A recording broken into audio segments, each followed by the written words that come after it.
Պարոն Պողոսյան, ձեզ երկու հարց ունեմ։ Առաջին հարցը վերաբերում է ոստիկանության բարևարկությանը, կոնկրետ այս պարագայում պիտի օգտագործեմ անբարևարկությանը,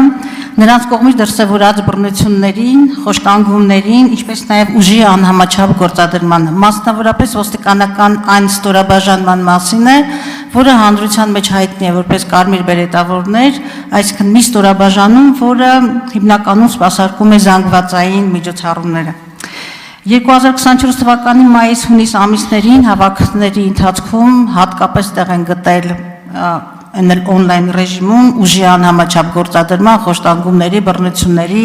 ուղղակի անթույլատրելի այսպես մի ալիք է եղել եւ հատկապես նրանց կողմից Դեմիրճան Բաղրամյան խաչմերուկում լուսաձայնային ուրեմն լուսաձայնային այդ նռնակների օգտագործումը արձանագրվել է անգամ միջազգային կազմակերպությունների կողմից։ Հարցս այսպիսին է, թե ինչ քննչական գործողություններ են կատարվել եւ քանի ոստիկանի է մեղադրանք առաջադրվել եւ հատկապես կա արդյոք պատասխանատվության ենթարկված որևէ ոստիկան հունիսի 12-ի հավաքի ընթացքում ուժի անհամաչափ գործադրման լուսաձայնային նռնակներ օգտագործելու համար։ Իմ չի ուզենա միայն այս դրվագով ուրեմն կենտրոնանալ այս դրվագի վրա, որովհետև ոստիկանների կողմից, կոնկրետ այս ստորաբաժանման կողմից խոշտանգումները եղել են այսպես ավանդույթ, շարունակական, ընդհանուր մինչև ազգային ժողովի պատգամավորի նկատմամբ բռնությունը, պատգամավորների նկատմամբ բռնությունը։ Խնդրում եմ այս երկու հարցին պատասխանեք։ Շնորհակալություն, Տիկին Գալստյան։ Մենք ես նշեմ, որ մեր վարույթները երբ որ նախաձեռնում է խոշտանգման կամ բռնություն գործադրման պաշտոնական լիազորություններն անցնելու հատկանիշներով, այդ երկու հանցակազմով ենք նմանատիպ վարույթները նախաձեռնում։ Տարբերակում ըստ էության որպես այդպիսին վիճակագրություն նախորդ անգամ էլ ես նշեցի, որ չգիտեմ, դուք նշում եք կոնկրետ ստորաբաժանման կողմից կատարված առերևույթ դեպքերի վերաբերյալ, մենք վիճակագրություն չենք վարում ստորաբաժանումներով, մենք վիճակագրությունը գործերով ենք վարում։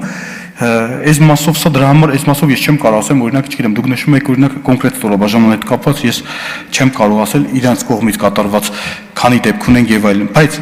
խոսքը դուք նշեցիք կոնկրետ օրվա հետ կապված իրադարձությունները, ես նշեմ, որ որքանով որ sense չխախտելով նախաքննության այդ գաղտնիությունը, բայց նշեմ, որ քրեական վարույթը հսկայական ծավալ ունի։ Այնտեղ բազմաթիվ փորձակնություններ են նշանակել եւ այդ փորձակնություններ բազմաթիվ անձանց տասնյակ 100-ից ավել մարդ երևի այս հարցաքննել ենք բազմաթիվ գործողություններ, փորձակնություններ ունենք նշանակված, որ փորձակնությունների արդյունքներին ենք սպասում,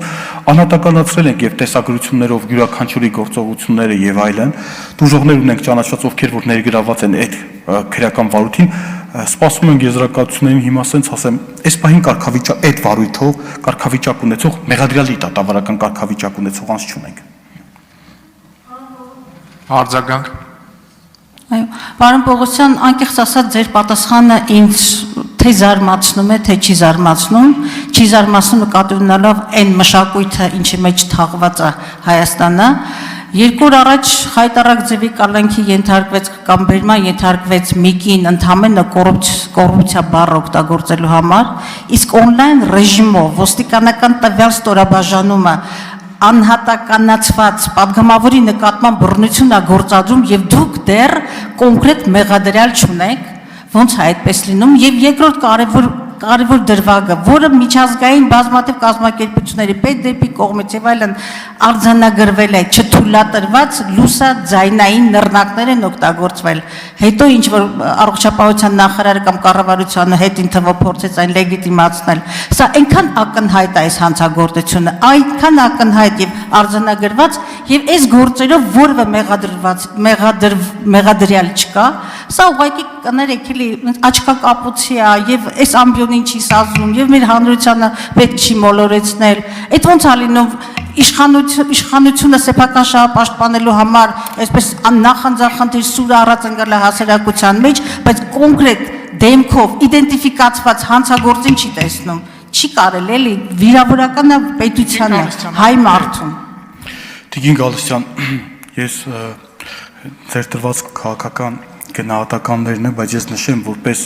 այստեղ ինձ լսում են նաև իրավաբաններ, նոր Տիկին Խամոյանը զարմացավ, թե այդ հանցատեսակներն ինչքան կապ ունեն, ոնց կլի էս ինչ դեպքով, ես որպես իրավաբան նշեմ այդ ձեր նշած դեպքով падգամավորի նկատմամբ տեղի ունեցած դեպքին ա վերաբերվում Տիկին Գալստյան ուրեմն հետեւյալ հանցակազմի տեսանկյունից ես ասեմ որպեսի ինձ լսող իրավաբանները նաև հասկանան էական նշանակություն ունի նախ առաջինը դուք տեղյակ եք որ ծանոթագիրը ուղարկվել անձը չի ներկայացել հարցակնության դուք տեղյակ եք որ դատաբժշկական փորձակնություն ա նշանակվել падգամավորի հետ կապված անձը ուղարկվել է WhatsApp-ով անձը հրաժարվել է ներկանալ դատաբժշկական փորձակնության հիմա դուք կասեք հաջորդը կասեք օրինակ բայց տեսախցիկների արչև հայտնի տեղի դուք չէ լսեք մինչև վերջ ես իրավաբան եմ ասում ուրեմն ես մի հատ sense հետաքրքիր ժամանակը սպառվում է բայց եթե արձագանքեմ հաջորդ է եթե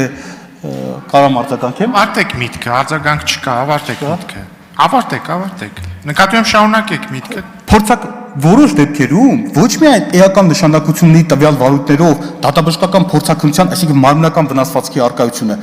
դեպքեր կան նմանատիպ քրեական վարույթներով, երբ որ հնարավոր է մարմնական վնասվածքներ անձի մոտ չլինեն, կարիք լինի դրանով հոգեբանական բռնության տեսանկյունից նշանակվի փորձակնություն, որպեսզի փորձագետը հանգի հետևության արդյոք, որովհետև հանցակազմը ոչ միայն ֆիզիկական բռնության մասին է խոսքը, այլ նաև հոգեբանական բռնության, այսինքն այնքան նյուանսներ կա, որ դուք մենակ չեք կարող վկայակոչ եք ասեք, տեսագրությունները եւ կարգավիճակ ունեցող անձ չկա։ Հիմա թող անձը գա հարցակնվի, ի՞նչն է խնդիրը, որ չի գալիս հարցակնվի։